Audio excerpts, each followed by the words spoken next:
What's up, everybody? The Birdkill here, bringing you a preview to our Universe UFC 4 mode. UFC 22, Dos Santos versus Miocic. And also, we're going to go over the pay-per-view UFC 264 McGregor versus Poirier in the card. I did buy the card, and I did enjoy the pay-per-view quite a bit. Sometimes that's how fights happen, and that's just the way the fight game goes. So,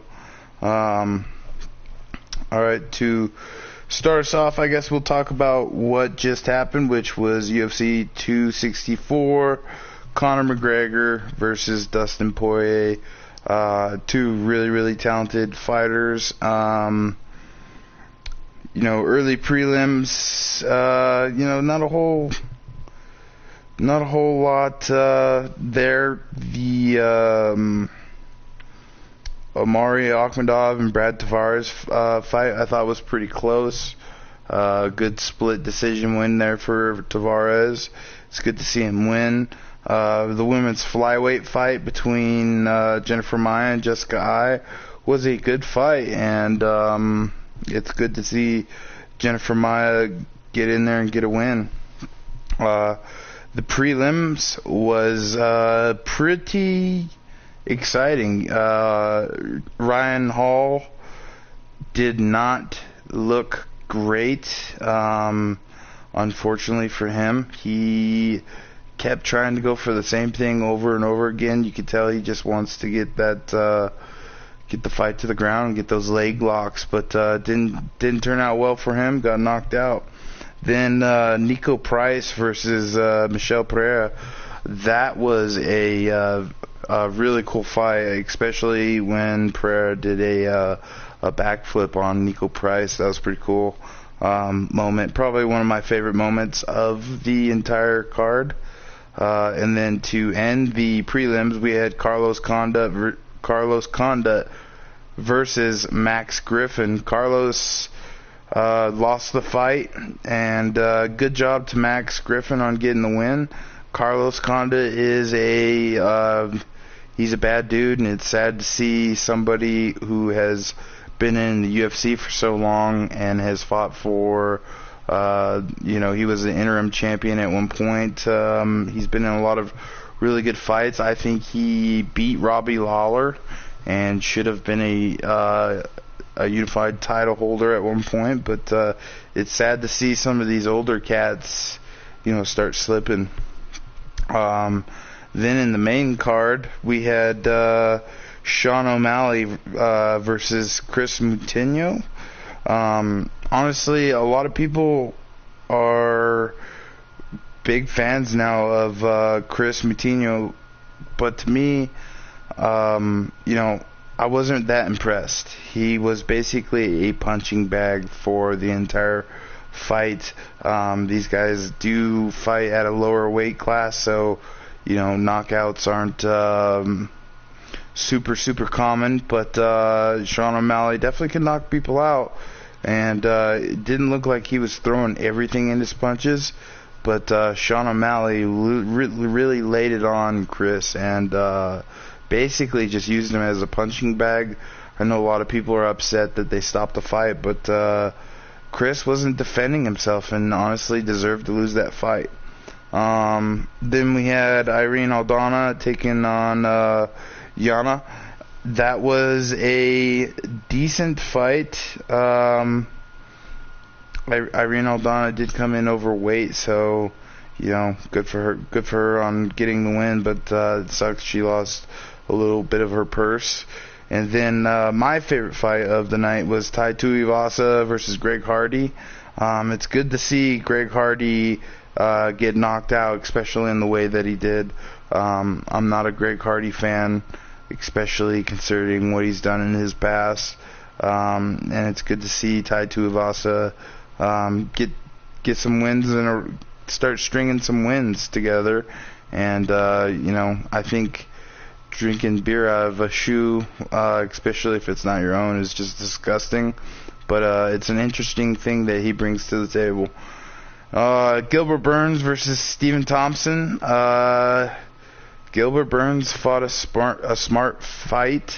It was boring, but he did what he had to do to get the win, and he did get the win. We already know what a fight between him and Kamaru Usman looks like, so it kind of sucks that Wonder Boy didn't get the win. But good job to Gilbert Burns on the win. And then in the main event, Dustin Poirier versus Conor McGregor.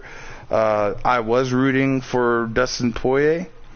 I don't know. I went back and forth, because if this was motivated Conor McGregor, who is full on set to be, had his eyes set on MMA and not worried about boxing, maybe we could have saw him start tearing through people again. But instead, it ended with Conor McGregor breaking his leg. I've watched some videos, and it doesn't seem like Dustin Poirier was correct in his analysis of he broke it when he checked the leg kick, and he didn't break it when he checked a kick with his elbow, because he wasn't using the ball of his elbow. It didn't look like there was enough pressure there. At least that's what the video I was watching was saying. I think it was just a freak accident, and Conor broke his leg. Dustin Poirier was well ahead in that fight, and the reason why I wanted Dustin Poirier to win towards the end, even though I'm a big McGregor fan, I'm a big fan of both, but I think Dustin Poirier has a better chance to beat Charlie Olive. So but I did lose a lot of respect for both guys at the end of the fight.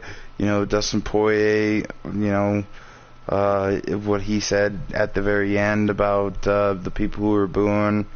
I won't say what he said, but and then Conor McGregor too. Usually he's been pretty good about being humble in loss, and he wasn't this time. The things that he said was disgusting, and just not happy with either of the fighters after the fight, but it is what it is. Dustin Poirier got a win, and he's happy about it. Definitely wouldn't be happy about a winning that way if I were in his spot, but I hope he moves on and has a good fight against Charles Oliveira. I'm going to be rooting for Charles Oliveira after that fight, just because of how Dustin acted, and plus Charles Oliveira has really came into his own. So yeah, that's my thoughts on UFC 264. Now we'll go ahead and go over this card. So to start off the card of UFC versus Miocic, we're going to be in the women's flyweight division. So Jeon Kim, 2-0 Jeon Kim, who is ranked number 2, will be taking on the 3 and 4th ranked Jojo Calderwood, coming into the fight with 2 straight wins. The winner of this fight will get a title shot at the Women's Flyweight Championship, whether that is Alexa Grasso or Caitlin Chukagayan. So that's a good way to start out the card. There's a stipulation there. Up next, we go into the bantamweight division, where the 2-2 second-ranked Song Yadong, coming to this fight with 2 straight wins, will be taking on the 4-3 6th-ranked Thomas Almeida, coming to this fight with 1 straight win. Almeida did fight at one point for the bantamweight strap, so that'll be interesting. And then we have going into the women's bantamweight division, we have the 7-2 third-ranked Ketlin Vieira, coming off of 2 straight losses. She was the former women's bantamweight champion for quite a while. She dethroned Ronda Rousey, and then she kind of has been slipping from there. She lost to I can't remember who she lost to at first. She regained the title, and then she lost to Holly Holm. So No, she lost to Holly Holm, and then she's lost one since. And then she'll be taking on Amanda Nunes, who is 5-4. She is the 6th ranked women's bantamweight with one straight loss. Up next, we'll go into the featherweight division, where the 2-2, 7th ranked Makwan Amerikani, coming to the fight with one straight win, will take on the 2-3, 10th ranked Doho Choi, coming into the fight with one straight win. Then we'll go into the lightweight division, where we will see the 3-3, 7th ranked Michael Chiesa coming into this fight with two straight wins, taking on the 3-3, 9th ranked Diego Sanchez, who's coming into this fight with one straight win. That should be a pretty good fight right there. And then in a welterweight clash, we have former title challenger, 6-3, 8th ranked Jorge Masvidal, coming into the fight with one straight loss. Will be taking on former welterweight champion, 6-3, 9th ranked Ben Askren, also coming to this fight with one straight loss. Then we'll be moving into the light heavyweight division, where the 2-0, 3rd ranked Yuri Prochazka will be taking on the 8-3 former light heavyweight king, Anthony Rumble Johnson, who's ranked 6th right now, coming into the fight with two straight losses. Then, in the welterweight division, we're going to have a number one contenders match to decide who will get a championship fight later on down the road. We have the undefeated 3-0 2nd-ranked Khamzat Chimaev taking on the 8-3 former welterweight champion, 3rd-ranked Kamaru Usman, coming to this fight with one straight win. Then we move into the 3 title fights. So we're going to get to see the 5-2 Alexa Grasso coming to this fight with 3 straight wins. She got a unanimous decision win against Valentina Shevchenko to become the 2nd women's flyweight champion. She will be defending against the 3-1 1st-ranked Caitlin Chukagayan, coming into this fight with 2 straight wins. I always mess up her name. So then we go into the middleweight championship, where we're going to see the newly crowned 5-2 Yoel Romero coming into this fight with 5 straight wins, trying to defend his title for the first time against the 4-2 2nd-ranked Nick Diaz, who has 3 straight wins.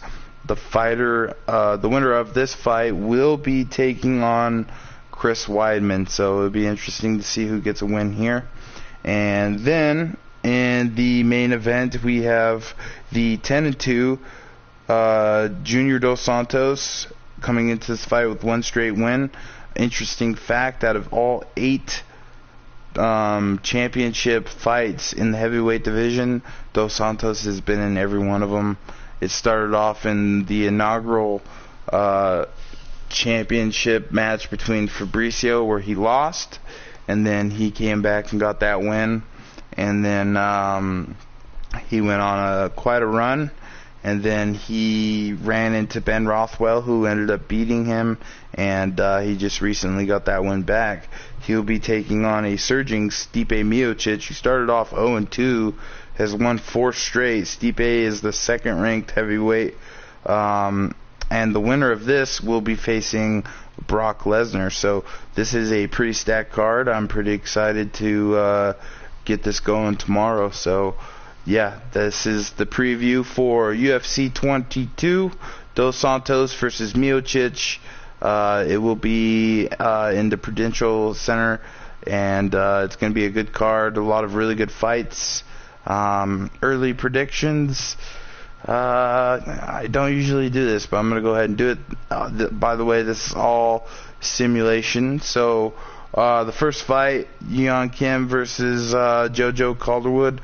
I'm going to go with the underdog, Calderwood, and it'd be good to see her get a title shot. Song Yudong versus Thomas Almeida. I think this is a good fight, but I think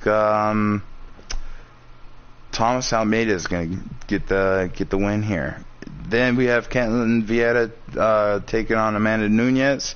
Ketlin was a long-time women's bantamweight champion, but I think Amanda Nunes is going to come in there and get a big win and maybe a future title shot.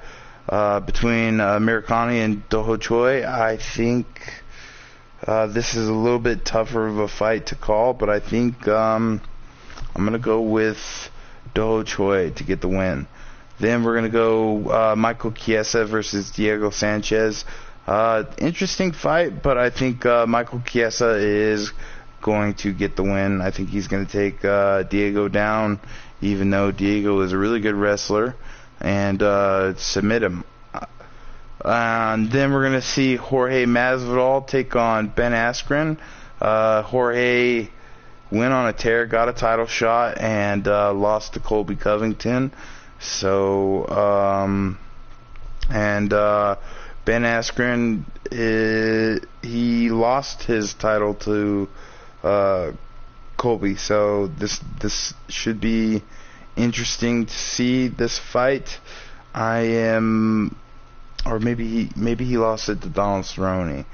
Yeah, Ben actually lost it to Donald Cerrone, and then Colby beat Donald. But either way, this is a good fight. I am gonna go with Jorge here. Then Yuri versus Rumble. Rumble's kind of been slipping lately, and Yuri is undefeated. He's moving up. I'm gonna go with Yuri here. And then in Hamzat versus Kamaru Usman, another really interesting fight. But I'm gonna go with Kamaru Usman. Chimaev is undefeated, but he hasn't looked like unstoppable. Kamaru Usman at times through this universe mode has looked absolutely unstoppable. I think he gets a win here. And then our first title fight, we got Alexa Grasso taking on Caitlyn. I'm gonna go with Caitlyn. I think we're gonna see a new champion for the third time. The women's flyweight division is newer to universe mode, so we don't have as much of a background there, but I think Caitlyn's got the size and skills to take out Grasso. I think it'll be a good fight, but I think in the end Caitlyn gets the win. Yoel Romero versus Nick Diaz. Nate was a longtime lightweight champion, but I don't think Nick is going to have the same success here. I think he's going to lose to Yoel Romero, and we're going to see Yoel Romero take on Chris Weidman in the future. Then Dos Santos versus Miocic. It's very tough to go against Dos Santos, especially how dominant he's been throughout this entire universe mode. But I'm going to go with Stipe Miocic. I think he's going to get the win and go on to face Brock Lesnar, and it'll be the first fight that has the heavyweight championship in it, where Dos Santos will not be a part of it. So that's my prediction. That's my predictions. Sorry, it's been a long day at work. I'm stumbling all over my words here. But yeah, I'm going to go with Stipe Miocic, and I think it's going to be a great card. Hope you guys join in and check it out. And that's going to be it for today. Hope you guys enjoyed the video. If you did, please subscribe. Kabloob loud that like button, notification bell. And until next time, the Bird Killer is out.